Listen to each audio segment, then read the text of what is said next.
Chapter 16 of the Science of Being Great by Wallace D. Wattles.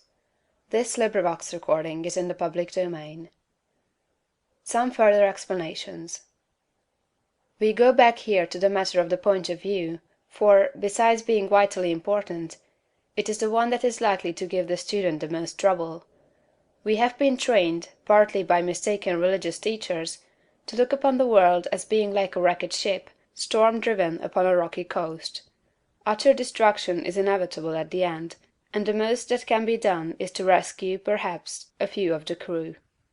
This view teaches us to consider the world as essentially bad and growing worse, and to believe that existing discord and inharmoniousness must continue and intensify until the end. It robs us of hope for society, government, and humanity, and gives us a decreasing outlook and contracting mind. This is all wrong. The world is not wrecked. It is like a magnificent steamer with the engines in place and the machinery in perfect order. The bunkers are full of coal, and the ship is amply provisioned for the cruise. There is no lack of any good thing. Every provision omniscience could devise has been made for the safety, comfort, and happiness of the crew. The steamer is out on the high seas, tacking hither and thither, because no one has yet learned the right course to steer. We are learning to steer, and in due time will come grandly into the harbor of perfect harmony. The world is good, and growing better. Existing discords and inharmoniousness are but the pitching of the ship incidental to our own imperfect steering. They will all be removed in due time. This view gives us an increasing outlook and an expanding mind. It enables us to think largely of society and of ourselves, and to do things in a great way. Furthermore, we see that nothing can be wrong with such a world or with any part of it, including our own affairs. If it is all moving on toward completion, then it is not going wrong. And as our own personal affairs are a part of the whole, they are not going wrong. You and all that you are concerned with are moving on toward completeness. Nothing can check this forward movement but yourself, and you can only check it by assuming a mental attitude that is at cross purposes with the mind of God. You have nothing to keep right but yourself. If you keep yourself right, nothing can possibly go wrong with you, and you can have nothing to fear.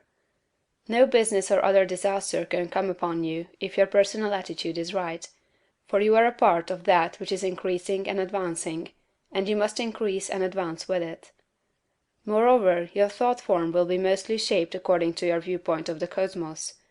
If you see the world as a lost and ruined thing, you will see yourself as a part of it, and as partaking in its sins and weaknesses. If your outlook for the world as a whole is hopeless, your outlook for yourself cannot be hopeful. If you see the world as declining toward its end, you cannot see yourself as advancing. Unless you think well of all the works of God, you cannot really think well of yourself, and unless you think well of yourself, you can never become great. I repeat that your place in life, including your material environment, is determined by the thought form you habitually hold of yourself. When you make a thought form of yourself, you can hardly fail to form in your mind a corresponding environment. If you think of yourself as an incapable, inefficient person, you will think of yourself with poor or cheap surroundings. Unless you think well of yourself, you will be sure to picture yourself in a more or less poverty-stricken environment. These thoughts, habitually held, become invisible forms in the surrounding mind-stuff, and are with you continually. In due time, by the regular action of the eternal creative energy, the invisible thought forms are produced in material stuff, and you are surrounded by your own thoughts made into material things.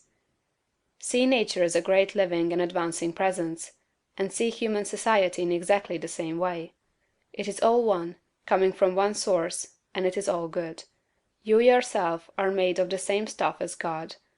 All the constituents of God are parts of you.